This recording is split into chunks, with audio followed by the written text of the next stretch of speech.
Welcome back to a Celtic State of Mind. It's Thursday afternoon. I've got to welcome JP back to his normal Thursday slot. But you're going to be away for a few weeks. You can tell us all about that as well, JP. And Peter McGackie, our newest recruit, is coming in on a Thursday once again. Great to see you. There's a proper Celtic away vibe going on. We've got the lime green down the bottom, the bumblebee up the top. I think we should talk about the leaked kits and see if it is genuine. But before we do that, obviously we're facing Rangers on Saturday. We faced them last night. It doesn't seem to matter what level we face them at, JP.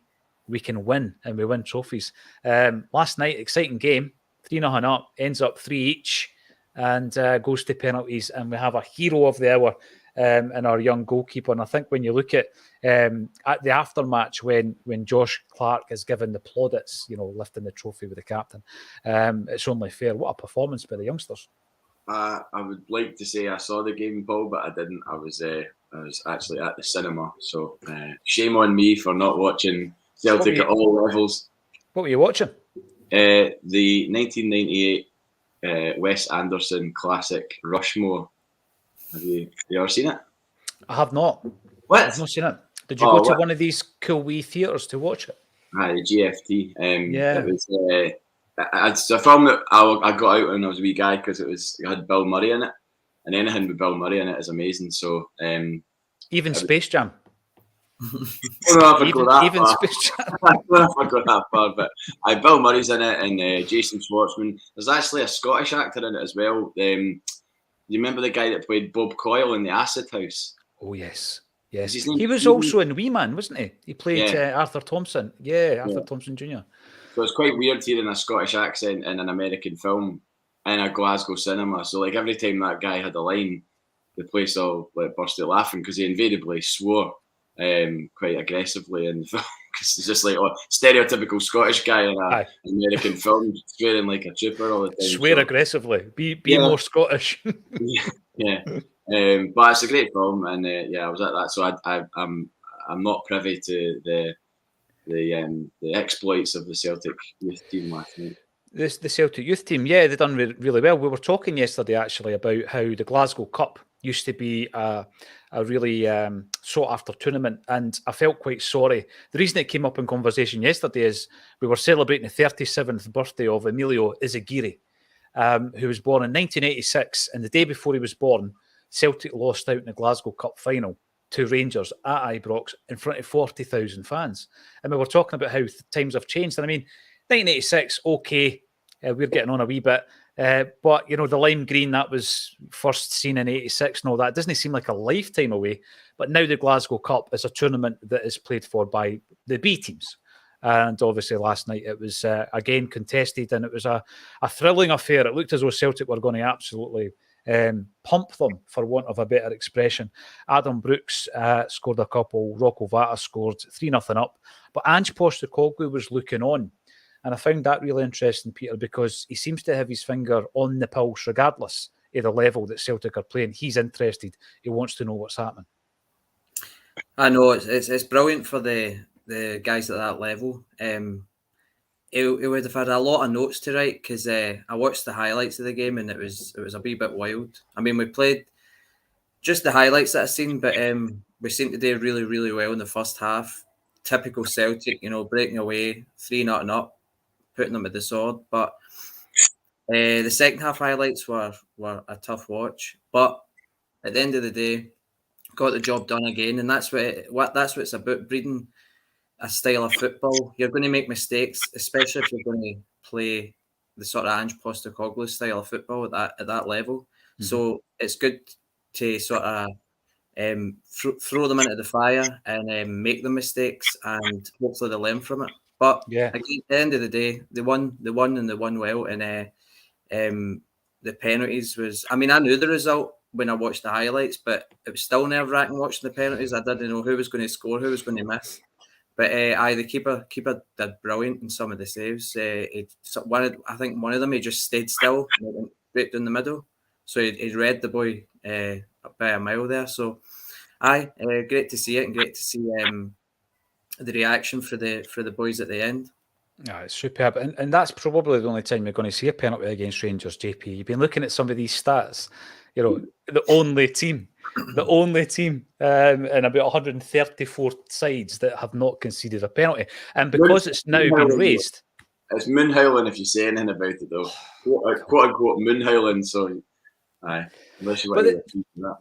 The thing with that is, some people don't like to go near the subject because they get accused, not on Celtic media, by the way, but maybe in the mainstream, JP, they don't want to go near the subject in case they get accused of being conspiracists or moonhowlers or tin hat wearers or whatever else they get accused of.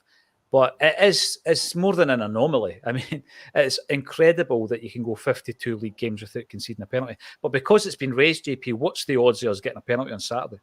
Well, that's what they'll all have been saying, like that we're putting pressure on the referees so of course we would get one in a meaningless game when the title's already won. But I think I actually heard one of them say, or read one of them say, that the reason that they haven't given a penalty away is because they're so bad at defending. Like, there's a pretty loose excuse, but I mean, I don't know. I don't buy into the conspiracy thing, but I do find it a very, very weird anomaly that it's been that long. But then they'll point to, well, we've had them against us in cups and in Europe and things like that. So it's clearly not. It's just they're just thinking, it's just, I know, like I say, an anomaly. But I don't know. It's a weird one. On the youth, winning at that level, winning breeds a winning mentality, doesn't it? So you want guys who've won stuff together. Mm-hmm. When they do get their opportunity in the first team, they don't feel as it's not such a daunting task to come into what is a winning machine at the highest level. Mm-hmm. If they've been winning at their level, then it'll serve them better for coming into the first team. And you'd like to think that maybe that is what Ange Postecoglou and his backroom team are planning to do, is that all of this last season and this season with the Japanese players and anybody else that he's brought in has been a kind of short-term thing, whereas the long-term goal is to leave, good quality players, mm-hmm. To fill the boots of Callum McGregor, Kieran Tierney, James Forrest, et al. Yeah, definitely. And see, the thing with that, there's been obviously massive changes even since Ange came in to the B team setup, and the proposal to set up a conference league that sits as part of the pyramid, which a lot of clubs are unhappy with because it's basically saying that they've relegated every club below this conference that's going to be sitting below the fourth tier of Scottish football. So I get that argument. But Celtic, I think, need to be kind of selfish in that we need to have a situation where, if we've got young players, JP, who can only play on the fifth level, the fifth tier of Scottish football, they're just not going to progress the way that they need to. We need to have a team that can actually climb through the pyramid system, and I think that's the reason behind that. There's been big changes, obviously, since Ange came in, because when he came in, we had Tommy McIntyre running the B team, and we interviewed Tommy just a few weeks ago. It's on it's actually on the megaphone. It's on all the audio channels, not on the YouTube. But you can listen to that. He had an incredible career at Celtic under loads of different Celtic managers, all of whom he spoke very highly of. But Ange obviously had his own ideas. Steve McManus went from the first team down to the B teams, working with Darren O'Day. And they invested by buying guys in like Boston Lawal from Watford, Joey Dawson from Scunthorpe, Johnny Kenny came in from Sligo Rovers, didn't work out for him. But there's been an investment there. And I think Ange is looking at, and it's like what Peter says, you want to have that mentality that, breeds from the under-8s right up to the first team. And you see the great pictures, Callum McGregor in a youth team with James Forrest, just kids, and they're winning trophies, and you can see them progressing through. So it's great to see that level of success. It's always great to beat. It'd be great to beat Rangers at Tiddlywinks, let's be honest, never mind in the B team Glasgow Cup final. But tonight, the women's team are playing, and there was a big push that I think was headed as well as by the club, but also by, the North Curve, the boys, the Green Brigade, because they had this idea, let's try out this Celtic end, let's sell it out and let's make it a real spectacle. To give you an idea of what it's going to look like, before tonight's game against Glasgow City, Peter, the record attendance for a women's game in Scotland was 8,000. Celtic have confirmed over the last couple of hours that we've already sold more tickets than that. So it's going to break that record. Fantastic uptake by the season ticket holders, but tickets are still available for tonight. And of course, the team led by Fran Alonso are currently 5 points behind Glasgow City. And we really could throw our hat back into the mix if we win tonight. Is that a game that you've got interest in? Are you going to watch it? I don't know if I'll make it tonight because I've got some plans, but I'll definitely watch and catch up with the result and stuff. Because to be honest with you, I'm more obviously I was just a sort of just straight up Celtic men's first team fan, and the more this season's went on, I've been more interested in the youth teams, and I've certainly been more interested in the women's game. Like being on here, talking to people that are involved with the women's game and like giving you information and what's happening in the league and stuff, and it does pique your interest. So that's definitely something that I've started taking an interest in and watching, getting to know some of the players, realizing that they could be on the cusp of winning this league, and taking a vested interest and seeing how they're doing and what position they're in the table. How many games they need to win and stuff. So it's really good because I think it's something that I feel as if I'm getting interested in it, then a lot of other people will start getting interested in it, because I was sort of just sort of oblivious to a lot of the stuff that was happening elsewhere in Celtic. So I think it will be really good, especially with it shows you with the fans. The fans are starting to buy into it as well. So if they're breaking records, it shows the interest is growing, and it can only get better. And especially if we start being successful at that level, it's just going to get bigger and better. I think it's a great move, JP. Season ticket holders can get into the game. But to think that there might be up to 10,000 at Celtic Park tonight to watch the women's game is superb. I mean, we've got a wee archive in here to reference material. There's loads of old Celtic views, and you're looking back to 2008, and I'm asking myself at that point, how aware was I of the Celtic women's team? Not very, but they're there. They're in the view. The players are getting interviewed, etc. And I think there has been a big focus on it. A big part of it is they started asking fan media to attend press conferences, get to know Fran Alonso. We're a patron of the women's team, so we hope to support them as much as we possibly can. But I just think also, you get to a certain age, JP, where you're thinking, well, there's always this dream that your wee boy might play for Celtic, but now it could be your wee boy or your wee girl that's playing for Celtic. I mean, Mark Burchell's daughter plays for Celtic. It's incredible how this has changed, but for the better, I think. Aye, absolutely. I would have loved to have gone tonight and been part of that record attendance, but I'm unfortunately working, so needs must. But yeah, I think it's great. It's great to see that Celtic are becoming a well-known sort of outlet for the women's game, and that they've got a manager who's obviously passionate about his job, who's taking blows for it. I don't really know what came of that. There was an apology. Was there a 6-game ban? I think 6-game ban. Is that what it was? Aye. Right, okay. I think did Neil Lennon not get something like 4 games for pretending he was an aeroplane? Against Hibs, 5 each. Yeah, 5 each game, aye. So I don't know if the punishment was quite right, but by the way, it was an assault. And just before we came on, I was saying to you there was a bit of a furore at the Manchester gig last night involving The View, and people's phone footage has started trickling onto social media where Kyle appears to have assaulted his bandmate Kieran, and they've just released a statement to say that tonight's gig at London will not be going ahead. And they're going to be making an announcement in the coming days. So who knows? It won't be going ahead. It won't be going ahead tonight. Oh, wow. I know. So it didn't look good. I've got to say, it did not look good. And, when 3 guys have got a band together, when they're just young hopefuls, where were they from? Which area in Dundee? Was there a place called Drybrough or something like that? And just a working class group of guys, and they've found success. They've came back, and obviously the rock and roll monster has taken over last night. So Kyle's a Celtic fan. Big shout out to Kyle. Hopefully it all works out. Now, there is quite a big game coming up at the weekend. I don't care what anybody says. It's still a big game, JP. Yesterday, we were talking about the last time that Celtic fans were locked out. The last time we were locked out at Ibrox. And under different circumstances, of course, David Murray banned Celtic fans back in 1994 because he was blaming us for £8,000 worth of damage to seats the last time we had visited Ibrox. So he banned it. But, you know, David Murray had the press in his pocket, JP. It was just a big bit of bluster for him to take this focus like he owns us. He rules the roost. This was in actual fact the first derby game after Fergus McCann's takeover back in 94. So we go to the game. Paul McStay must have been injured. John Collins was the captain that day.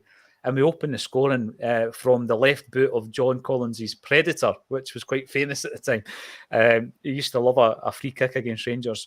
It finished 1-1.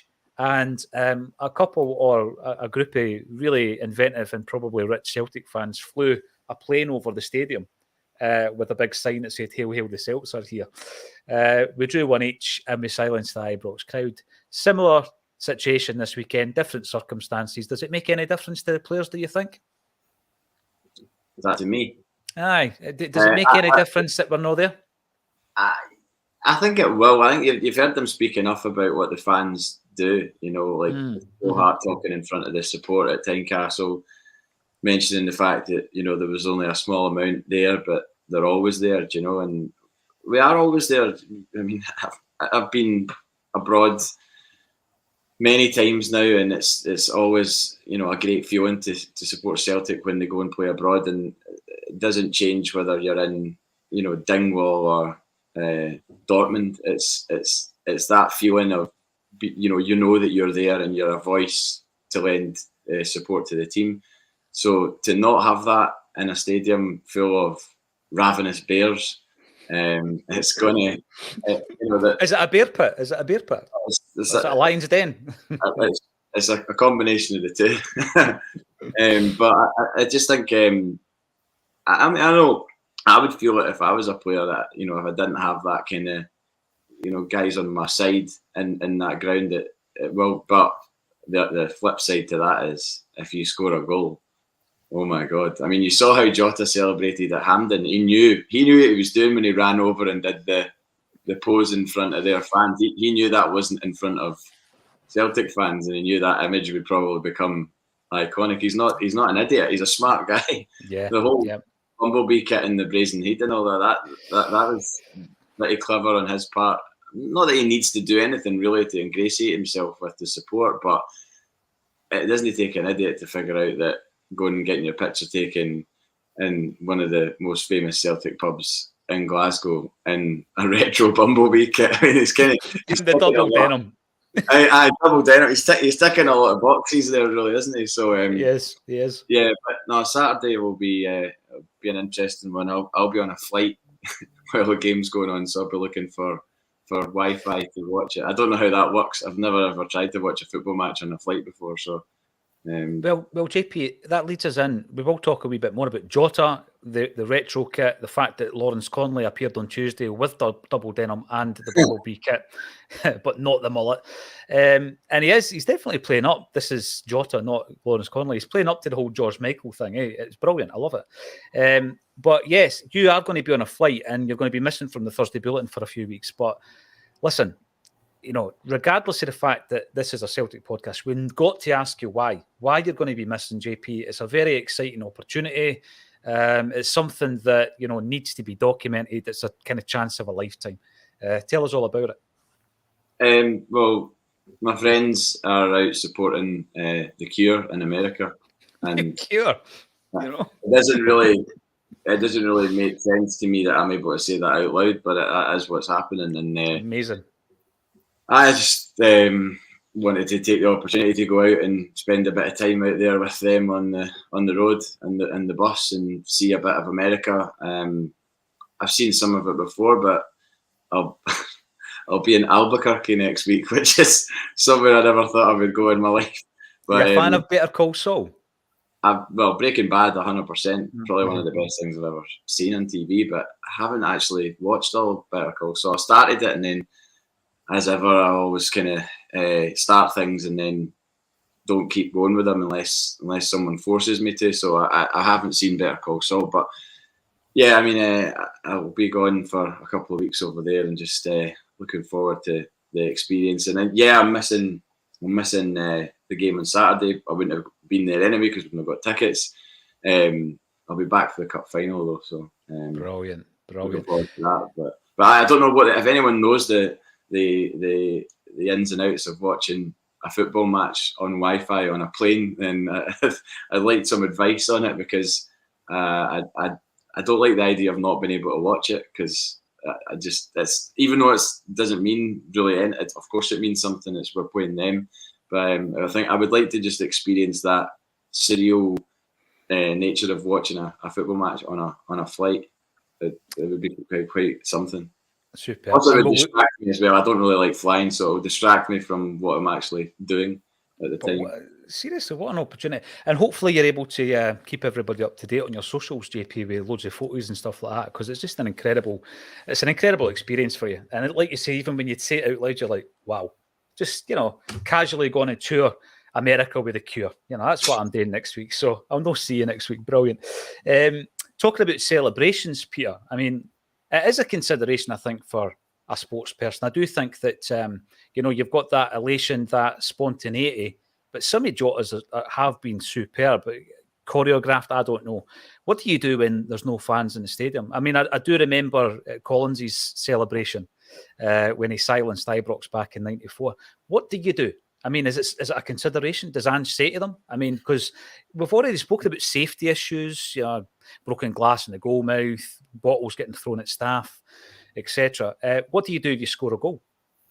You celebrate, and if people want to throw things at you, then the club can take the what's the word for it?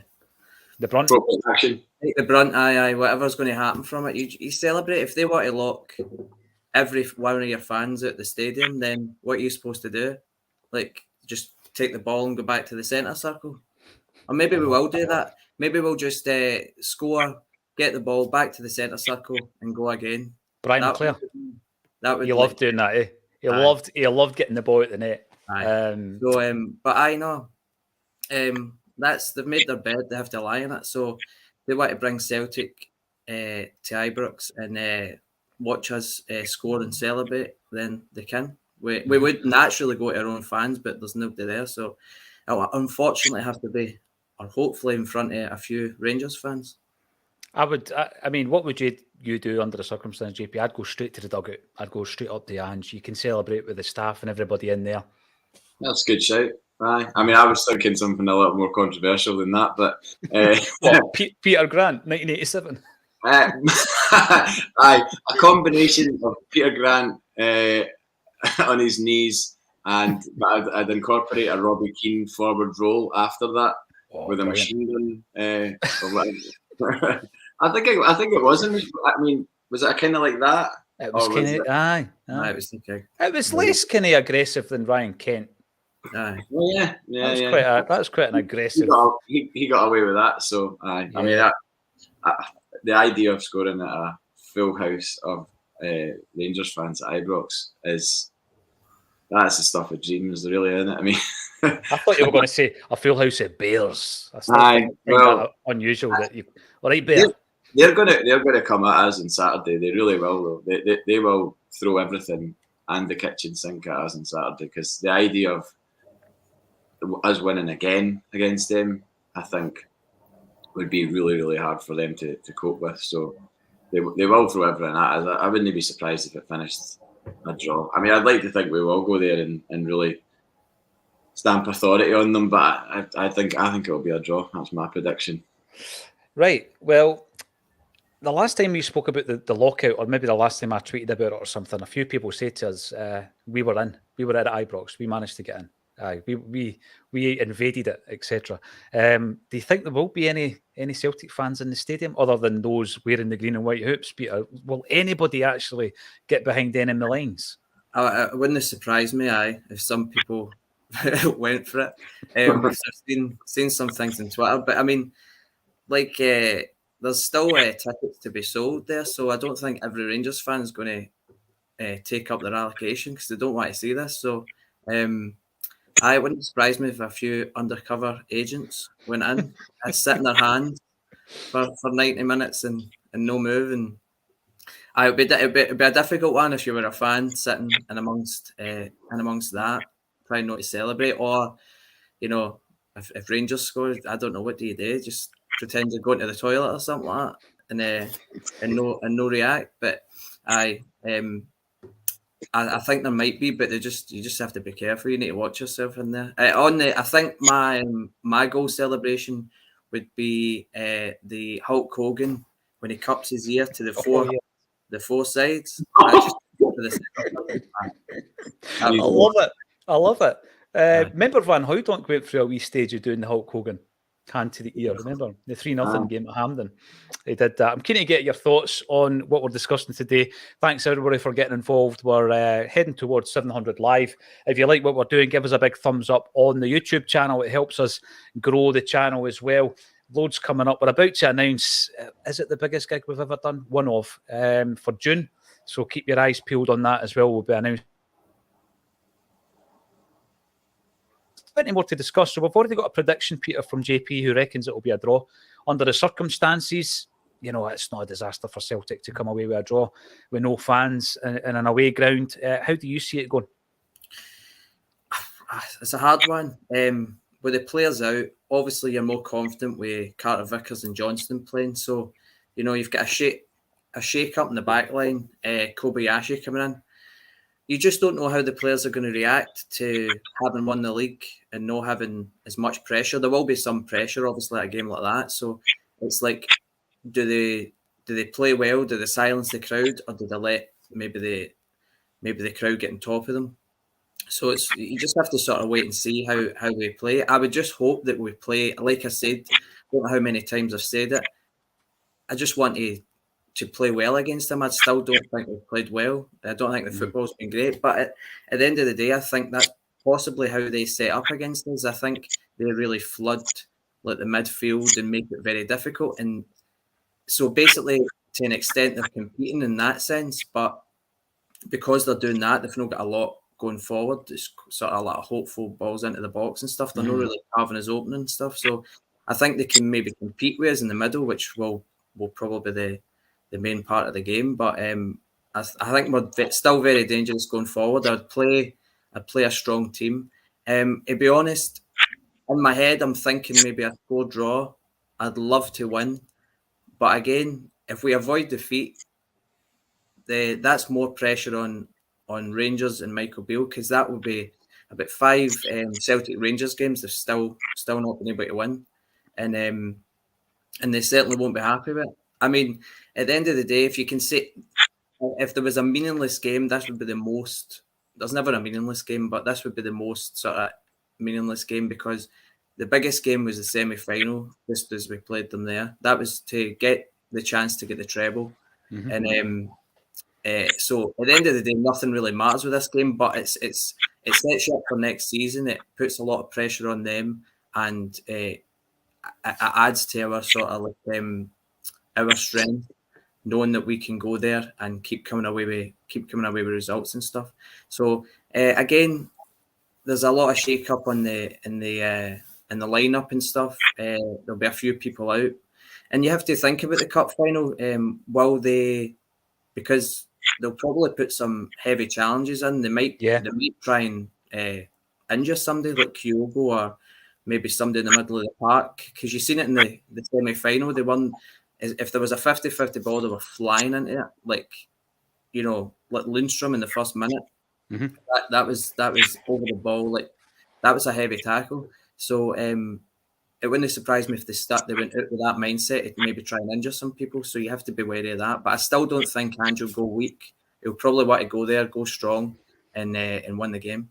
Yeah, no, I think it is a consideration, and people have been talking about playing people like O up top instead of Kyogo, because you certainly don't want him hobbling about in a moon boot, JP, for the Scottish Cup final. That's for sure. But I think I've been focusing more on the midfield trio, because I think that what Peter says is right. That is such an important part of the any game, but against Rangers, that seems to be, the area that they do flood, because they know that a lot of what we do, that's the engine room. That's where it starts. And I keep going back to the game where we beat them 3-2. And I thought that the introduction, I think it was 60 minutes into the game, of Iwata. He came on for Moy that day. I think it completely changed the dynamic of the midfield for us. We changed it again, and then Rangers got back into the game. But for that period, we managed to go ahead and then extend the lead to 3-1. Not just because of Iwata. I just felt that the three, which was at the time, it was Iwata and McGregor and O'Reilly, I thought they worked really well. They complemented them each other really well. Hatate, I want to talk about later on in the show. I wouldn't drop him as such. I just don't think he's at that kind of level that he's been at fitness-wise, JP. A wee bit like Moy. I just don't think he's as sharp as he is when he's at his peak fitness. So that's how I would start in the midfield. Is that a consideration for you? How would you start? I would probably go McGregor, O'Reilly, and Iwata. Yeah, I think I would start with them, just purely because we've got the luxury of being able to do that. I don't really see, there's not really any reason why you couldn't do that in this game, and it's a strong enough midfield to confidently go out against their midfield, which their midfield is going to be a bit depleted as well, isn't it? I mean, there's talk of their wonder kid Raskin having a knock and things like that, but they've always got TikTok Todd to come in and do the damage. The amount of hype over that guy because of a goal and the fact that he, seems to be this glory boy from down south. I've not seen anything from that guy in the games. He runs about a lot and he puts the effort in, but I've not seen anything to tell me that he's this messiah that they're going to build their team around. We'll probably score on Saturday now that I've said that, but they've had so little to cling on to, that these two guys that have come in January are their hope for the future, and we have a luxury of midfielders that we can call on to go up against them. So I wouldn't be against that as a midfield. I think it's a feasible option. And that's before you even mentioned David Turnbull, who doesn't really get mentioned in terms of the starting three. Scored, of course, in the 4-0 game, the first game of the season against Rangers, and he was pretty undroppable for the first section of Ange's time at Celtic. So he's a player I'm not really wanting to write off, but at his age, he'll be wanting first team games. I'm keen to get other people's thoughts on it. Thanks everybody for getting involved. We're heading towards 750 on the live stream, and we've got Kevin Mullen in on the YouTube. Welcome to the show. Afternoon, Acsom. Well done, Celtic B. The domination goes on. Josh Clark, awesome saves with the penalties. It was brilliant. A great performance. And by the way, when you think about it as well, going into next season, we've got 6 goalies on our books. That's before you even think about Josh Clark. So we've got Barkas and Owalayemi out on loan. We've got Hazard, Bain, Siegrist, and Joe Hart. So you would think that a couple of them will be moving on as well in the summer months. Urban Culture, I imagine there will be a fair number of empty seats dotted around the stadium. Plenty more will emerge as the game progresses. I did ask the other week if you thought it would be a full house, JP. Do you think it will be a full house, a sellout? I mean, I can't see how they're. You know what they're like. I mean, did you see the Bristol bar on the coronation weekend? Oh my God! I thought it was a joke. Honestly, I thought to myself, this cannot be serious. Well, John McEnroe there cannot be serious, but it was. was. If you're looking at levels of staunch, then I mean, there's not going to be the staunchometer. It was right up at 11. Aye. The staunchometer was high. So if you think about that for Saturday, then I don't think there's even if guys or girls wake up on Saturday morning with the worst hangover of all time, they're still going to grit their teeth and be like, "Nah, I'm going. Show them. I'll take my seat. I'll show them." So, and they obviously will want to be there on the off chance that something might happen for them, because if they do win on Saturday, then the narrative will suddenly be that we're coming for you. the rebuild's going to be successful, and it's our league next season, and it's going to be all of that chat. And honestly, I was watching 20-Minute Tims on Monday, and they were talking about, and Stephen particularly was talking about how people always throw the, oh, you must be sick of winning chat and all the rest of it, right? There might have been an element of that creeping in leading up to COVID. See, since COVID, I want nothing but pain for them. For the rest of my life, I want nothing but pain. I don't care about any other club in Scotland winning anything. I want us to win everything possible, because there's records there to be had, and we're going for our 8th treble, which will be a record.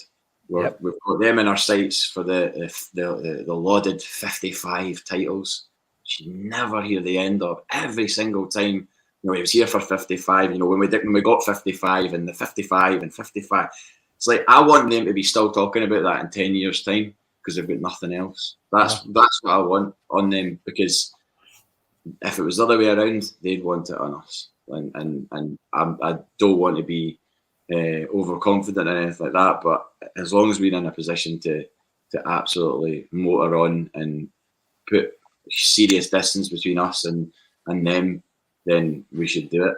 Why not? See, on that point, we were playing in the final. We're playing Inverness Cali, who denied us a treble under Ronnie Dyler. Like, that game, we should have won that game. 100% should have won that game. I mean, you obviously don't know what would have happened had we got the penalty, but it was a penalty. Yeah. Didn't get it. And now we've got an opportunity to beat them. So no mercy for them in the final as well. Like, no mercy. I saw your tweet. It wasn't a Jean-Claude Van Damme film. It was a Richard Gere film. No, it's absolutely no mercy at all. No, I like that. I think you've got to have a ruthlessness. And, again, I'm going to mention Neil Lennon, because there's reports that he could be getting back into the game with Olympiacos in Greece in the next 72 hours or so. But he said recently that there was a change, and it probably was a complacency, that people, not sick of winning as such, JP, but it became the norm. So there's an expectancy, and I think you can creep into complacency. It's like the whole thing when if you're driving along, and when you first start driving, you know that you're not very good at driving, so you're really paying attention. Every single move is decided upon. Then you start coasting, and I think Celtic had started coasting, not just on the park, by the way. I think also there was a complacency off the park. And also talking about getting sick of winning. I mean, I think there's a collective here, because people going about Celtic Daz, mentioning the 90s and all this kind of stuff, right? It's like, never mention the war. I watched Celtic in the 90s. I think there's the same attitude from people who have never known anything but a winning Celtic side. Just it comes from a different experience, that's all. We want to win, JP, I reckon, because I love winning, but also I know how rubbish it is when we're coming 5th in the league, which we did, I think, in Billy McNeil's final season in charge. And the kind of younger generation, many of whom contribute to Acsom, want to win because it's what they're used to. And that's fine, because we've both got the same goal. It's just that maybe the experience to get there has been slightly different. And I would much rather that than draw a line and say, a user or Celtic Daz going on about the 90s, and that's why you like winning so much. We just all like winning. We all want to win.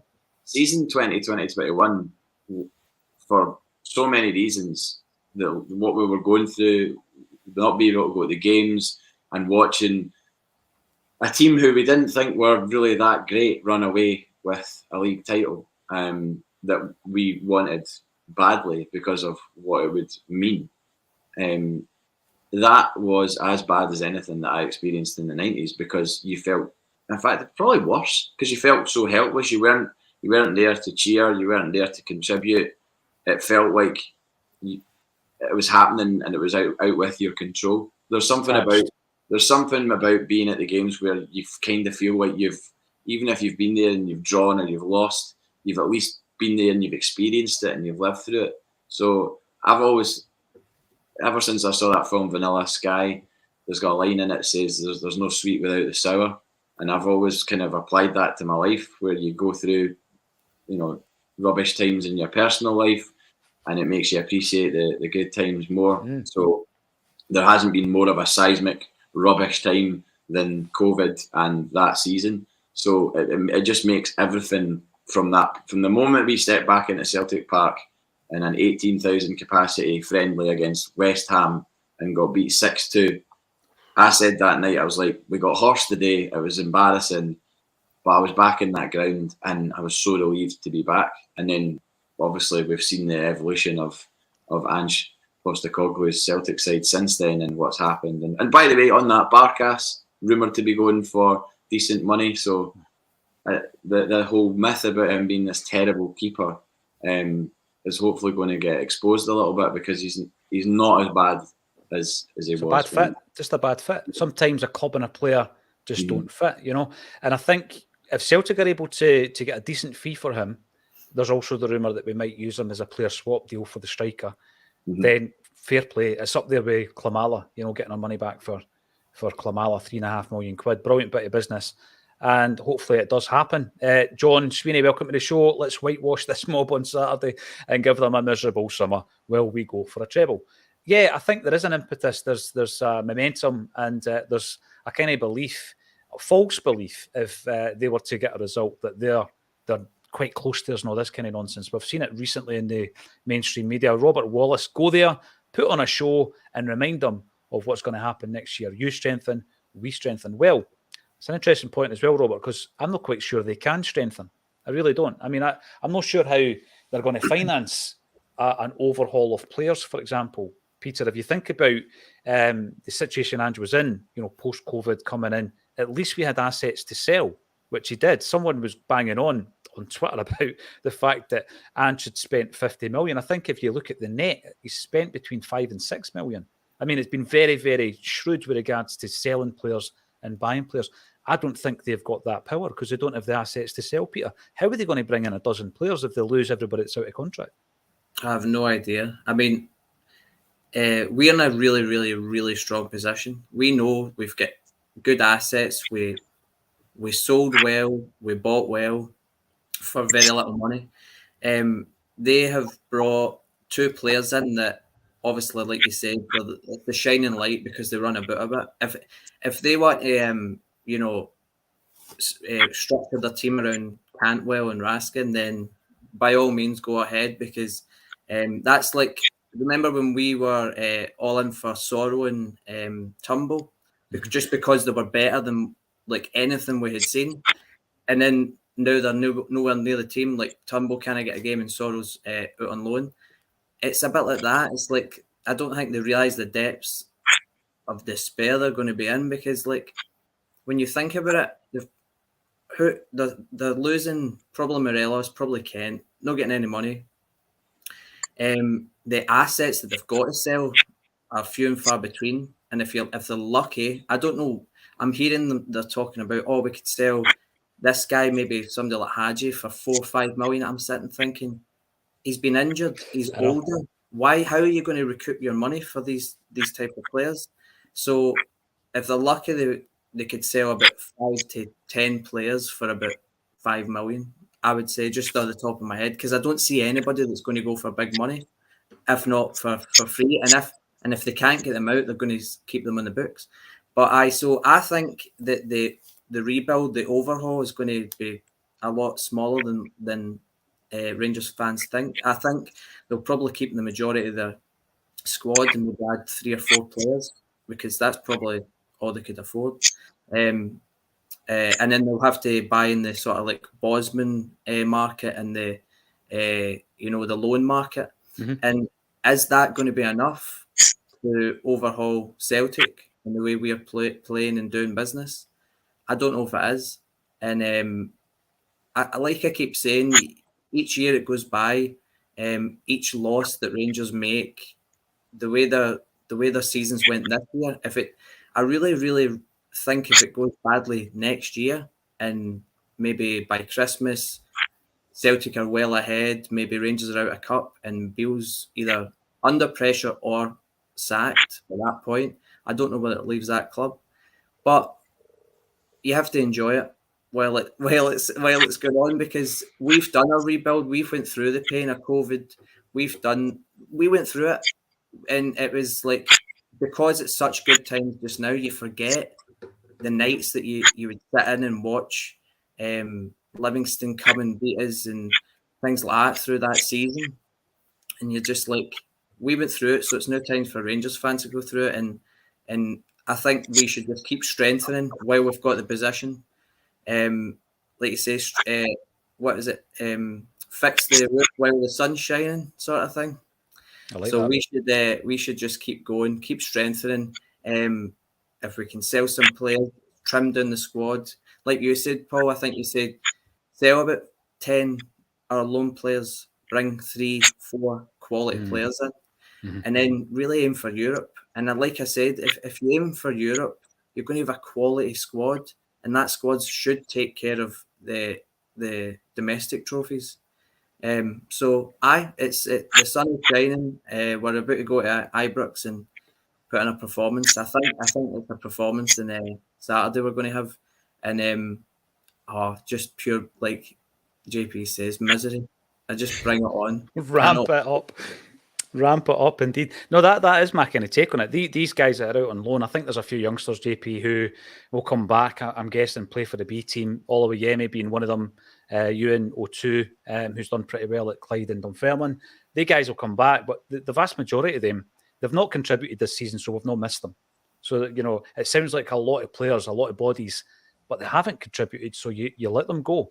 And then you've got some guys on the fringes of the team, the likes of James McCarthy, Stephen Welsh, Connor Hazard. You're not going to miss these people if they're not on the squad. And then before you know it, you've maybe lost 12 or 13 players, but then bring in some real quality again, bring in some proper Ange buys, and then you're looking at that squad thinking, right, we have kind of upped it a level as well. But on that point, there's been a few kind of players spoken about over the last few weeks. Speculation will happen. We're not going to labour too much on it, but Leo Labada and Rio Atati certainly have come out and spoken about some of the speculation around about them. The third player I was thinking about was Carl Starfelt. Anthony Joseph said on Twitter the other day, a very good source normally from Sky Sports, saying that there's a few clubs interested in Carl Starfelt. Leo Labada's come out and spoken about the supposed interest. He says that he's happy, which was good to hear. And Rio Atati, in response to questions around where was he when the crowd went back to Celtic Park, he was dealing with something on a personal level. So they were kind of playing it down, JP, and I don't want to lose any of this team, actually. I don't want to lose any of it. But there is a chance we'll maybe lose one or two of them. But even if we do, we've got the finances there and we've got the recruitment strategy there that fills you with a lot more confidence than I had before. Well, it's like I was listening to John Hughes speak yesterday, and he kind of painted the picture of where we're at financially and as a club and everything else. But it's how do you get to that? How do you get to that next sort of stage, or that kind of almost utopia where we are a Champions League club, where we're in the mix and people draw us and fear us when they get us in the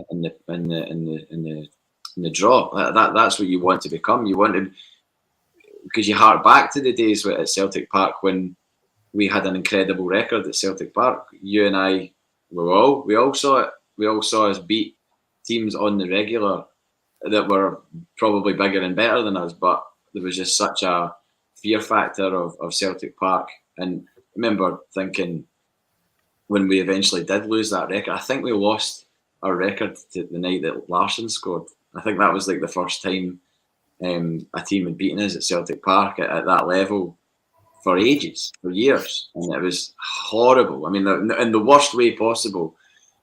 To lose to Barcelona and a Henrik Larsson goal was you couldn't really have drawn up a worse scenario than that. But you do wonder how the powers that be at Celtic Park, how they manoeuvre us with all this money, with all this success, with a successful manager. How do we get to that next stage so that we're not constantly? Do you want to make incremental improvements every season, but how long will that take? Like, if next season we finish third in the Champions League group, and in the season after that we finish third in the Champions League group, how long would it take to actually get first or second? Because you think with the success and the money that we have, that is doable within 3 seasons or something like that, 2 or 3 seasons. But who knows if it is or not? And it can all go it can all go not wrong, but it can all go. It can take a lot longer. Even though we've got these ideas in our head that that's where we should be and that's what we want to do. It's like how do you actually get to that to that? See, the thing with me, JP, I don't think the club were even considering that. I just think up until maybe even Ange came into the club, they just wanted to be there. They just wanted to be at the party, and it was all about getting the bounty. That's all it was about. And I think I go back to the chairman's response when it was brought up at a fans forum fairly recently, and it basically says we can't compete at that level. And it was like the worst thing you could possibly say. Remember Ian Bankier saying that we just can't compete with these teams, and it was like, wow, you're not even trying, are you? You're not even trying to compete. And then Ange comes in and he does have aspirations, and the club have to match them. Like you say, it can't happen overnight. It's a massive jump, but you just got to improve season on season. And I think that this season was disappointing, but you've got to take as many positives from it as you can. Was it a better European campaign than last season? Well, it was at a higher level. I'm pretty sure the players have learned more this season than last. Yeah. And then you take that on to next season and hopefully, get a couple of wins under your belt. And that's progress. I'm focusing on the Champions League. I'm forgetting about the Europa League, which is something that we should be making a dent in, especially given what they did last season. And we're constantly getting this, you've not won a knockout tie since 2004 rammed down our throats. So that would be another good thing to back and be like, right, we have now. What else have you got to throw at us? Because we've done that now. We've got to a quarter final or something like that. And you'd like to think that that's the way that the progression would probably be truly measured if you were to do it over the next, say, 3 years, and you were to say, right, Celtic finished third in the Champions League group, getting into the Europa League, get to a knockout tie in February, win it, get to that stage, maybe lose out narrowly at the next stage, and then the season after that go one further. So you're constantly building towards something, and all that while, if the core of the team stay together, then that experience of getting to those stages in that competition, it won't seem like they're out of their depth. I'm too comfortable in it. I'm not expecting too much for the Champions League this season again, because it all depends on the draw. But I mean, some of the draws you get are unbelievable. You've got huge teams in there, and to try and upset these teams is really, really difficult. And you have to remember that we're not just going to go from first time back in the Champions League to them beating people like Real Madrid and stuff. Real Madrid can trounce teams. I mean, even big English teams and stuff. So you have to remember the levels that you're playing at. But again, if we want to do too good in the Champions League, could we get into the Europa League? Could we start progressing there? And then this is why I think Ange might stay another season after next, maybe next season and the season after, because I think he wants to give himself a few shots at the Champions League. And then if it's not successful, then he can walk away saying that he tried and he tried to improve the team. But I actually do think if next season doesn't go too well, he'll still improve again and try and go again the season after that. And I do think that would be his ultimate aim, to maybe qualify from a Champions League group, maybe win a knockout tie, get us into maybe the last 16, last 8. And that would be unbelievable considering the teams that we're going to be up against. But you have to trust that he knows what he's doing and he's got big plans for the team. And we have all bought into that. And when it comes to talking about now losing certain players, then I'm comfortable with it now, because I used to be like, oh my God, we cannot lose him. How can we sell him? But I'm comfortable because he's told us that the plans are in place, and if people are going to leave, then there will be replacements coming in. And again, like you said, hopefully they're incrementally better, and you can just keep making small improvements. But it's not going to be easy just to go into the Champions League and finish second or beat these big teams and stuff. Do you know what I mean? It's like it will take a year or two of competing in it. What I liked was McGregor wanted Real Madrid. It was almost as if he said, I want to test ourselves against the absolute best, JP. Let's see what we've got. Yeah. And that's exactly what happened. What a carrot for next season, though, where the final is in the Europa League. I still can't believe it's in Dublin. But, imagine that.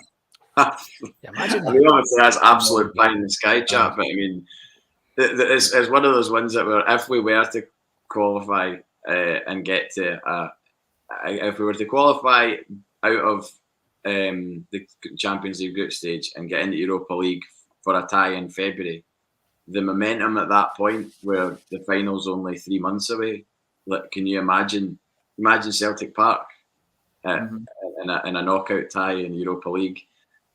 I would be confident about taking on anybody with that kind of sort of army behind us at Celtic Park, and even away as well, you know.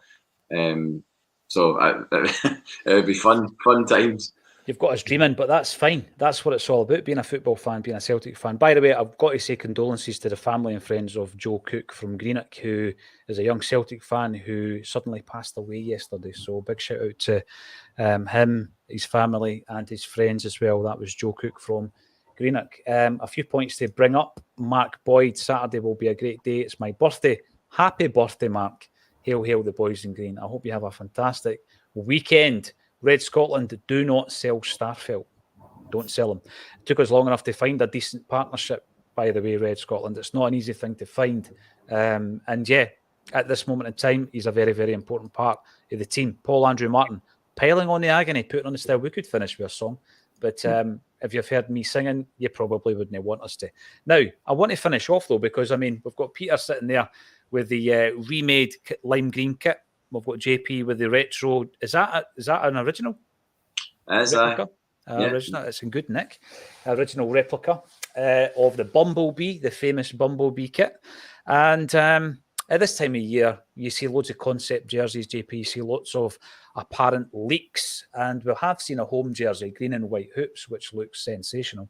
But we've also seen a black and gold away one that was leaked a couple of days ago, which I think looks tremendous. I'm not sure if it's real. I can't say, because sometimes the concept artists are so good that it looks as real as possible. But we were just talking about the black kit, and when it came out, and you think of certain players when you see it. I think that black one, I'd need to check my own book, by the way, but I think I mentioned in that book, that black kit, there it is, still available from all good Celtics shops. I'm pretty sure that was the first one that had the star. I'm sure it was. You're right. I'd need to check the book, but I think it was anyway. But I like the look of the black and gold, JP. What's your thoughts? I do like it. I think it did look like a mock-up. Is it the one that's got Adidas and the trefoil on the... It did look, yeah. There's something about the sponsor that I thought didn't look quite right. Yeah. I heard a bit about the home top yesterday, which I'm not sure if I can say on air. But I think that home top that you saw was real. The one with the white badge and the white Adidas thing. I'm not sure that's actually going to be the strip. Right, so is it an anniversary next season? 120 years of the hoops. There you go. So that's what I heard. That's what I heard.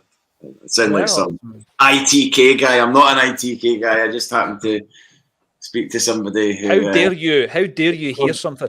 I was laughing at myself earlier because you were talking about being on holiday and going out away days. And it was always a thing, you go on holiday, spot a set of hoops, you think there's an ally, and straight away, that's a Celtic fan. Now, people see you on social media and they give you abuse. For being a Celtic fan, which is bizarre how that's come full circle. Peter, I love that idea.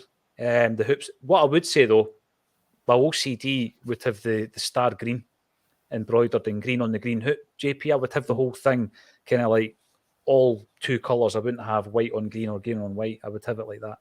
Oh, by the way though, it begs the question: are they bringing back the big numbers on the shorts? I wouldn't know. Oh, they need to do that. By the way, just before I forget, see you said about beating Rangers at Tiddlywinks. You beat them at Celtic Guess Who as well. I got given that as a gift. Brilliant. It's quite check that out. That is a belter. Is it the current players or is it a few seasons ago? It's all over. It's got like Bruni, Larson, Dembele, Tierney, Armstrong, Forster, Sinclair. I love it. It was my pal Scott, who's actually a Rangers fan at work.